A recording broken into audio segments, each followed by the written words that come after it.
Merci d'écouter l'Office de radio et télévision du Mali, 7h à Bamako.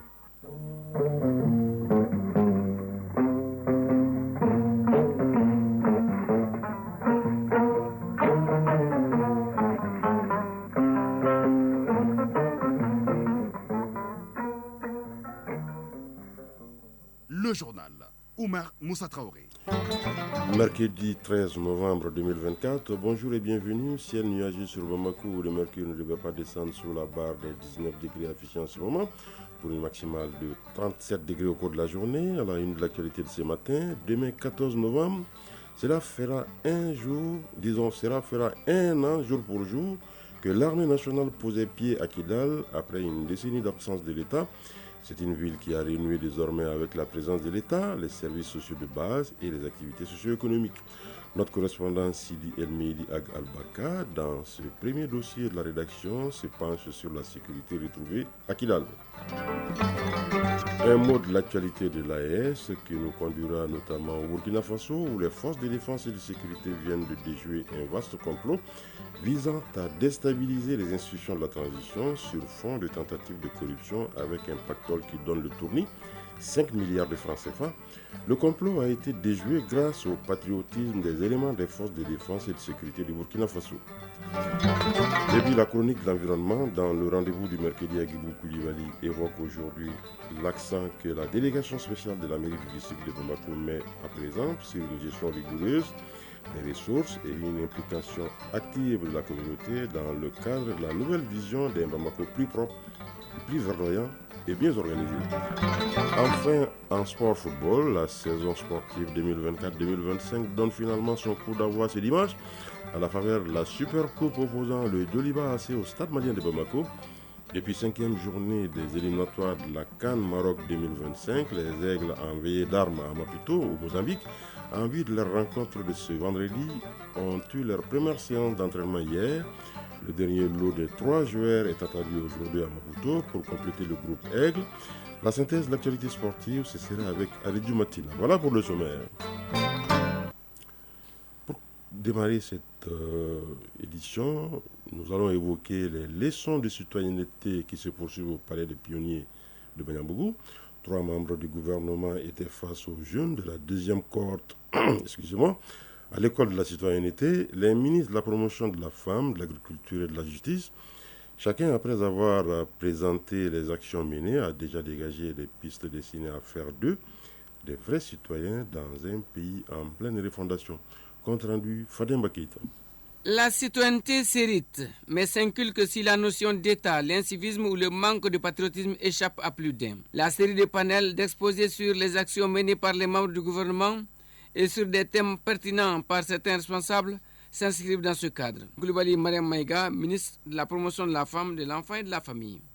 Le gouvernement a aussi pour tâche, lorsque le jeune n'est pas suffisamment préparé, de les redresser, pour faire en sorte qu'en arrivant cette fois-ci à l'âge adulte, il puisse être un adulte consciencieux, travailleur, honnête, loyal, patriote.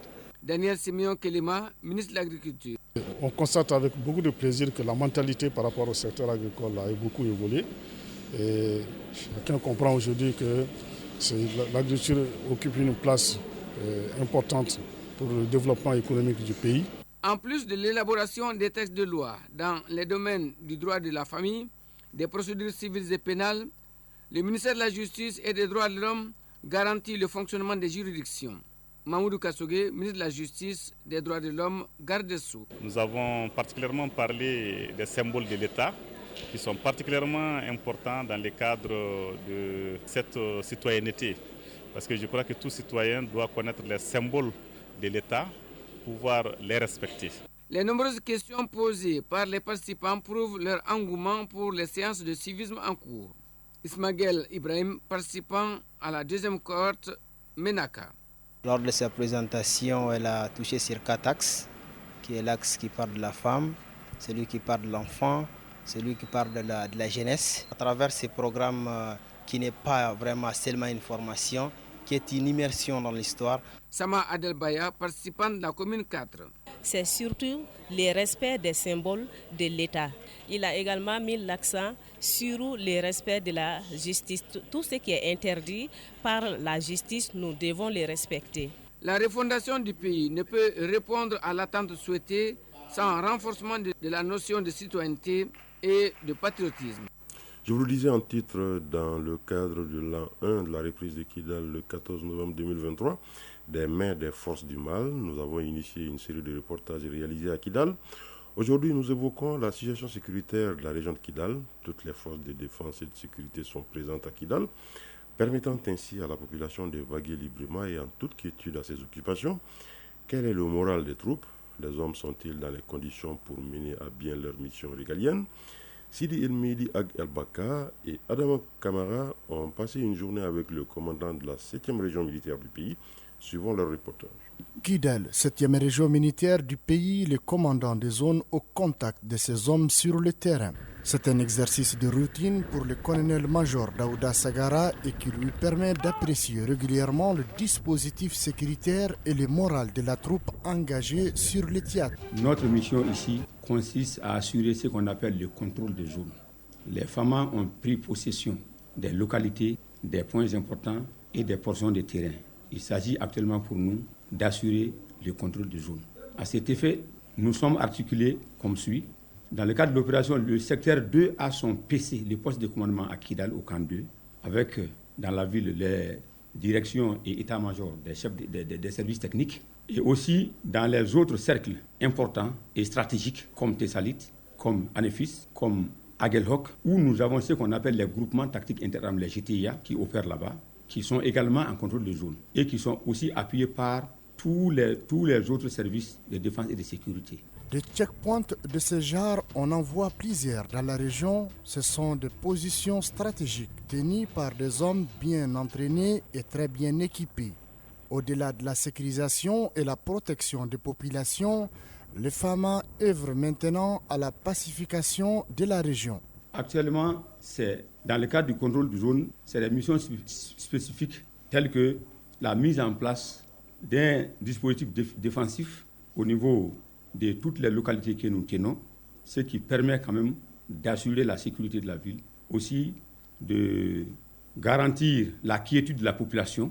Parallèlement à cela, nous avons des missions dynamiques qui consistent à lancer des opérations offensives, des reconnaissances d'axes, des reconnaissances de points suspects, des reconnaissances de zones, tout ça pour rechercher et détruire jusqu'à présent les poches de résistance ennemies ici sur le terrain ou des individus suspects sur le terrain. Un an après la reconquête de Kidal, rien n'entame la détermination des FAMA. La paire a totalement changé de camp, l'ennemi en débandade. Aujourd'hui, Kidal respire la paix et aspire progressivement au développement économique et social grâce à nos forces de défense et de sécurité. Les FAMA ont également intégré les volets action sociale dans la conduite des opérations. Ça, c'est dans le but de rapprocher davantage la population, d'avoir l'adhésion de la population afin de faciliter aux FAMA leur mission. C'est grâce au soutien des plus hautes autorités et du haut commandement que cela a été possible. Vraiment, nous remercions le commandement militaire pour cela. Et l'engagement également de nos hommes. À la population, je demande toujours leur contribution, leur collaboration, parce que c'est ça qui facilite la mission des FAMA. C'est ça notre objectif. Et c'est en cela que la stabilité, la stabilisation que nous recherchons pour la région de Kidal va être totalement réalisée. À Kidal, les FAMA rassurent et bénéficient sans conteste du soutien des forces vives de la région. Oui, grâce aux FAMA, les couleurs nationales flottent fièrement sur tous les édifices. Les activités socio-économiques reprennent de plus belle au grand bonheur des populations. Kidal, Sidi El-Mehdi Ag El-Baka, Adama Kamara pour l'ORTM.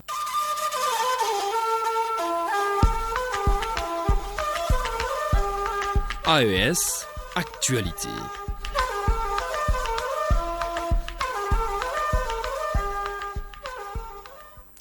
Le premier volet de l'actualité de l'AES nous conduit au Burkina Faso avec l'ouverture hier à Ouagadougou de la 19e édition de la Semaine du numérique dont le Mali et le Niger sont les invités spéciaux. Durant une semaine, les professionnels de l'industrie du numérique venus de tous les horizons vont se pencher sur les enjeux de la finance digitale pour réussir la transition digitale dans l'espace de l'AES en particulier. celui de l'Afrique en général. Le thème retenu pour cette édition est la transformation digitale et le développement économique enjeux des FinTech. Le ministre en charge de l'économie numérique, Alhamdou Ag Ilien, conduit la forte délégation du Mali. Le récit de nos envoyés spéciaux à Ouagadougou, Tamsir Diabaté, Barakou Maïga. Le numérique, une opportunité à saisir pour le développement économique de la Confédération de l'Alliance des États du Sahel. C'est désormais la vision et l'ambition des gouvernants et gouvernés pour donc faire de cela une réalité. À la faveur de cette 19e édition de la Semaine du numérique de Ouagadougou, les acteurs concernés vont réfléchir et examiner les opportunités qu'offre la finance digitale. C'est là en vue de trouver une réponse commune pour une transition digitale reçue dans l'espace AES. Alhamdou Ag Ilien, ministre de la Communication, de l'économie numérique et de la modernisation de l'administration. Les instances comme la Semaine du numérique sont de véritables opportunités pour consolider et booster les liens séculaires et fusionnels entre le Burkina Faso, le Mali et le Niger, qui partagent tout dans la douleur comme dans la joie. La révolution du numérique impacte tous les aspects de nos sociétés et de nos économies et joue un rôle central dans la croissance économique, l'innovation et la compétitivité des nations. C'est pourquoi je voudrais ici saluer les pertinences du thème choisi ainsi, transformation digitale et développement économique, enjeux des FinTech, qui cadrent parfaitement avec nos priorités actuelles. Sidi Mohamed Raïlou, ministre de la Communication, des Postes et de l'économie numérique du Niger. Le niveau élevé d'inclusion financière que nous visons tous sera atteint par la diversification d'infrastructures numériques, de formation et d'éducation dans le secteur socio-économique de base. Aminata Zerbo Zaban, ministre burkinabé de la transition digitale, des postes et des communications électroniques. Se réunir est un début. Rester ensemble est un progrès. Travailler ensemble est la réussite. Cette maxime de l'une des figures les plus marquantes de la révolution industrielle trouve un écho particulier aujourd'hui, alors que notre région est en proie à des défis sécuritaires qui requièrent de tous une réflexion et des actions collectives dans tous les secteurs clés du développement. Le Mali, invité spécial de cette 19e édition sur le thème « La transformation digitale et le développement économique, enjeux des FinTech », a amorcé le pas avec la digitalisation de moyens de paiement qui aujourd'hui est en train de booster l'assiette fiscale. Alhamdou Ag Ilien, ministre de la Communication, de l'économie numérique et de la modernisation de l'administration. Convaincu de la nécessité de la réforme, Son Excellence le général d'armée Assimi Goïta, président de la transition chef de l'État, a réitéré son engagement ferme et total à opérationnaliser la digitalisation des moyens de paiement, dont le lancement officiel a été effectué le 19 juillet 2024 à Bamako, avec comme tremplin l'adoption par le gouvernement du document de politique nationale de développement de l'économie numérique et de la stratégie nationale d'inclusion financière, qui ont permis d'obtenir des résultats tangibles tant sur le plan du développement des infrastructures que sur le plan du développement et de l'accessibilité des services financiers et des FinTech.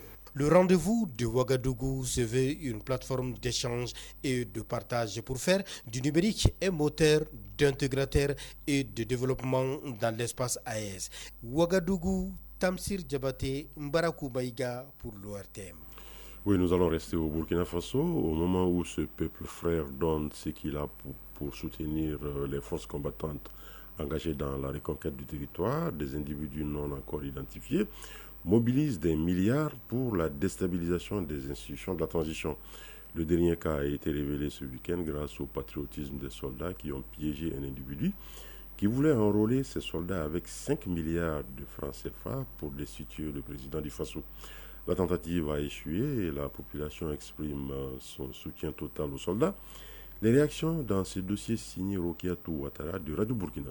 L'émotion a étreint des auditeurs à l'annonce de la somme mise en jeu pour ce projet de coup d'État déjoué. De suite, ce sont des félicitations qui viennent à l'esprit de Marc Bago. Merci, félicitations aux soldats qui ont refusé cette offre. Cela montre vraiment le vrai patriotisme et l'intégrité de ces hommes.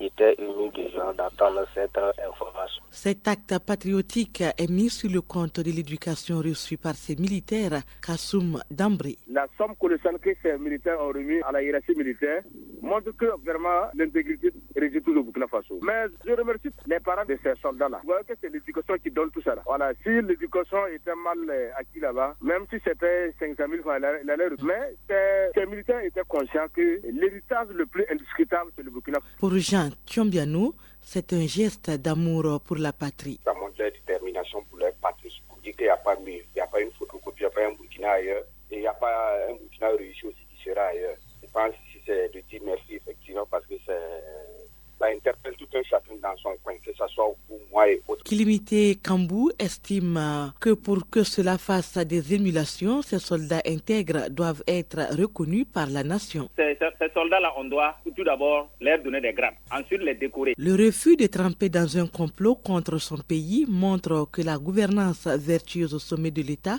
porte ses fruits.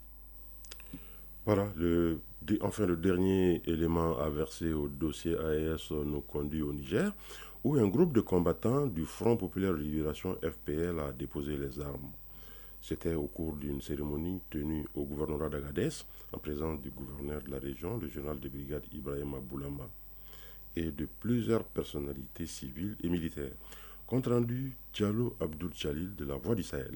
Le Front populaire de libération, encouragé à revenir à la raison grâce aux multiples initiatives de réconciliation menées par les autorités nigériennes, les 9 repentis ont par la même occasion remis un important arsenal de guerre après avoir rendu public leur acte de reddition. Des responsables des forces de défense et de sécurité, des chefs coutumiers et de plusieurs personnalités civiles et militaires. Permettez-moi, monsieur le gouverneur, de vous annoncer toute notre reconnaissance pour un retour à la paix, à la sécurité et à la stabilité de notre cher pays. Sans abuser de notre temps, monsieur le gouverneur et toutes les personnalités ici présentes, par ma voix, et recevez toutes nos salutations et remerciements et encouragements pour tous les efforts fournis ayant permis la tenue de cette cérémonie. Par cet acte, les désormais ex-combattants du FPL décident d'abandonner les activités subversives auxquelles ils s'adonnaient avec des moyens de destruction.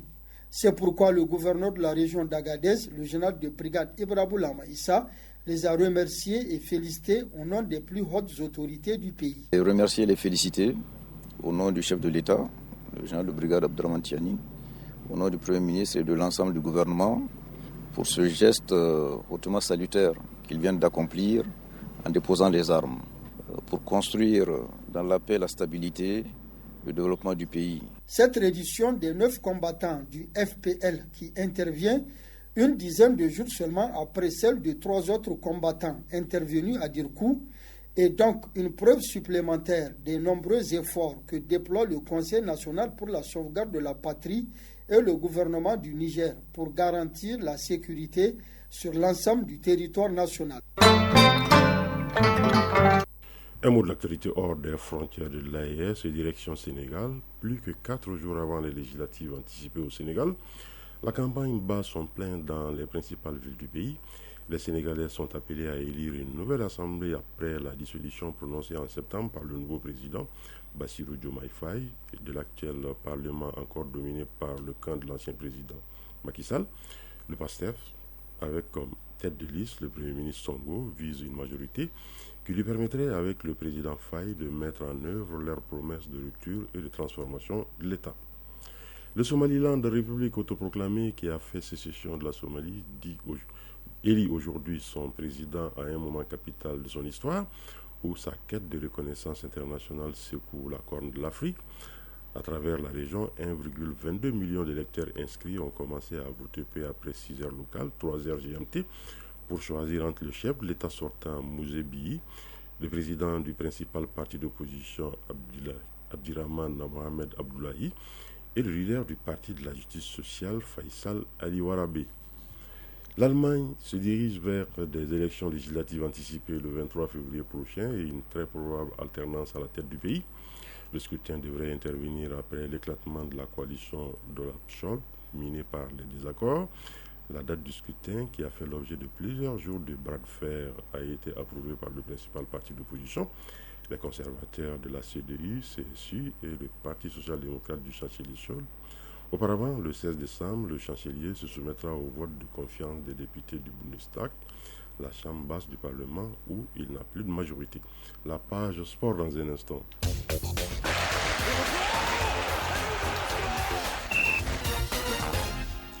Football, la saison sportive 2024-2025 donne son coup d'envoi ce dimanche à la faveur de la Supercoupe, opposant le Djoliba AC au stade malien de Bamako. Toujours au plan national, le mini-tournoi qui regroupe 4 clubs de première division se poursuit aujourd'hui avec les matchs stade malien de Bamako, AS Real de Bamako et Djoliba AC, AS Bakaridjan. 5e journée des éliminatoires de la CAN Maroc 2025, les Aigles en rassemblement à Maputo, au Mozambique, en vue de leur rencontre de ce vendredi, se sont entraînés hier mardi. Selon nos envoyés spéciaux, le dernier lot de 3 joueurs est attendu ce mercredi à Maputo pour compléter le groupe Aigle. La synthèse de l'actualité sportive, c'est avec Ali Djoumatino. Les Aigles du Mali poursuivent leur regroupement à Maputo, au Mozambique. Après les forfaits de Moussa Djenepo, Lassine Sinayogo et Moussa Diarra, un autre joueur déclare forfait. Il s'agit du défenseur Sikou Nyakate. L'équipe nationale a effectué sa première véritable séance d'entraînement. C'était hier mardi. Le point avec nos envoyés spéciaux Seragatou Sissi et Sidi Moribo Dambélé. Au menu, des courses au petit trot, des exercices physiques, des étirements, des échanges de ballons, une séquence de jeu en double et en trio, et enfin une opposition. Les repères ont été pris par les joueurs sous l'œil vigilant de l'ensemble du staff technique. Tom Saint-Fit, sélectionneur des Aigles du Mali. Je suis très content avec les joueurs qui sont là. On a un mix avec les joueurs d'expérience et des jeunes joueurs qui sont là pour la première fois. Et le niveau est très bien. L'atmosphère est fantastique. La température, c'est agréable. Le plus, peut-être pas le meilleur, mais on a entraîné dans un bon niveau pour une première séance. Aliou Dieng, milieu de terrain des Aigles du Mali. C'est un plaisir, c'est une fierté de toujours se rencontrer pour une cause bien déterminée, la nation. Donc on est tout heureux. Le NI a enregistré ce mardi l'arrivée de Yves Bissouma, El Bilal Touré, Sékou Koïta, Adama Traoré Malouda, Kamori Doumbia, Ismaël Diarra Diawara, Mamadou Sangaré Gaucher et Nénébé Dorgelès. Une seconde séance d'entraînement avec l'ensemble des joueurs est programmée ce mercredi. Quant à la reconnaissance de la pelouse du stade national Zimpito de Maputo, elle est prévue ce jeudi. Le Mozambique reçoit ce vendredi le Mali au compte de la 5e journée des éliminatoires de la CAN Maroc 2025 dans le groupe I. Au même moment, Eswatini accueille la Guinée-Bissau. Juste après la rencontre de ce vendredi à Maputo, les Aigles regagneront Bamako où ils reçoivent le mardi prochain Eswatini lors de la 6e et dernière journée des éliminatoires. Cette 5e journée qui s'étend sur 3 jours sur le continent débute ce mercredi par quelques oppositions.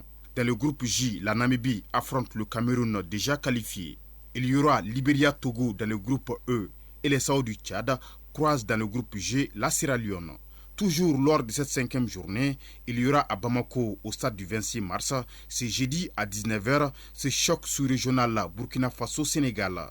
Les étalons du Burkina Faso qui reçoivent sont déjà qualifiés, tout comme les Lions de la Teranga du Sénégal.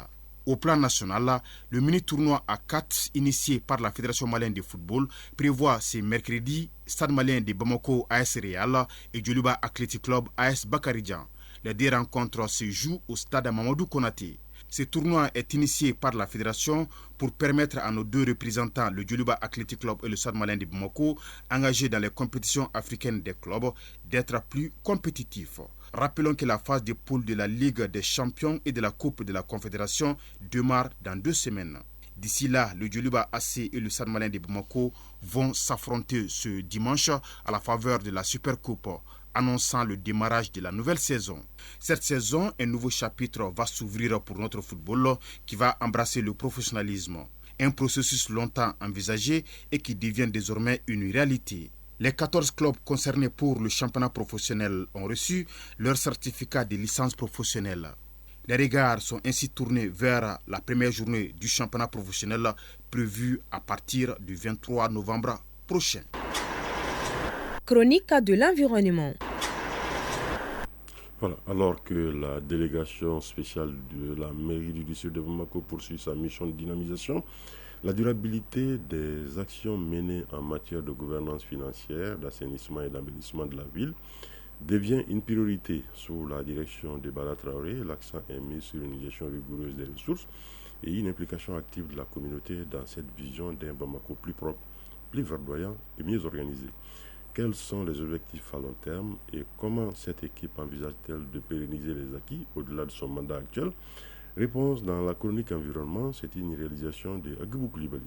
La délégation spéciale de la mairie du district de Bamako a mis en place des mécanismes de suivi et de transparence pour renforcer l'usage des fonds publics, posant les bases pour les administrations futures. Chaque investissement est ainsi orienté vers des actions bénéfiques aux habitants. Bala Traoré, président de la délégation spéciale de la mairie du district de Bamako. Une chose est de prendre les mesures et une autre est de faire en sorte que ça soit maintenu de façon pérenne. C'est ça. Nous devons être vigilants et continuer à maintenir les mesures d'austérité jusqu'à ce qu'on atteigne un niveau où nous pouvons dire que vraiment le résultat est appréciable.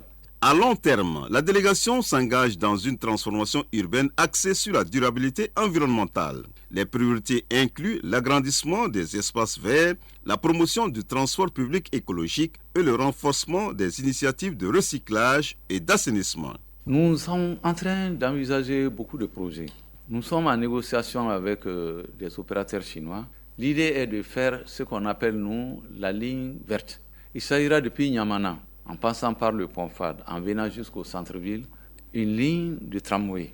Ça va desservir toute la ville et ça va jouer un grand rôle dans la mobilité urbaine. Mais nous pensons que dans les mois à venir, les gens verront vraiment le changement. La participation citoyenne est un pilier central de cette démarche. Des programmes de sensibilisation et de mobilisation communautaire sont créés pour impliquer activement les Bamakois dans les campagnes de propriété, le recyclage et le reboisement. L'un des défis, c'est le changement de mentalité, de comportement même de nos concitoyens. Vous savez, les ordures, c'est produit par les gens. Ça ne tombe pas du ciel. Mais dans toutes les villes du monde, la production d'ordures est au quotidien. Mais chaque pays, chaque ville s'organise pour trouver les moyens pour les évacuer. Comment les amener à changer de comportement? L'un des moyens était justement les médias, vous, en l'occurrence, faire passer les messages, sensibiliser, informer. L'un des problèmes aussi est qu'il y a une pratique. Les gens collectent les ordures, ils mettent dans des sacs et déposent sur les parterres, sur la voie publique, là où tout le monde peut voir. Ce n'est pas bien, ce n'est pas ce que nous souhaitons. Faire en sorte que les gens arrêtent. La voie publique n'est pas le lieu le mieux indiqué pour aller déposer des sacs d'ordures. En alliant rigueur, vision à long terme et mobilisation citoyenne, Bamako se positionne sur la voie de la résilience et de la durabilité. Ces efforts communs transforment la capitale en une communauté engagée et prête à relever les défis écologiques du futur. Voilà, à cette heure passée de 27 minutes à Ségoula. Ségouna, c'est dans le cercle de Sagabari, se referme cette édition. La coordination éditoriale a été assurée par Ousmane Ndao. À la mise en onde, il y avait Ismaïla Diara. Merci d'avoir été des nôtres. Prochain rendez-vous des infos, 13h.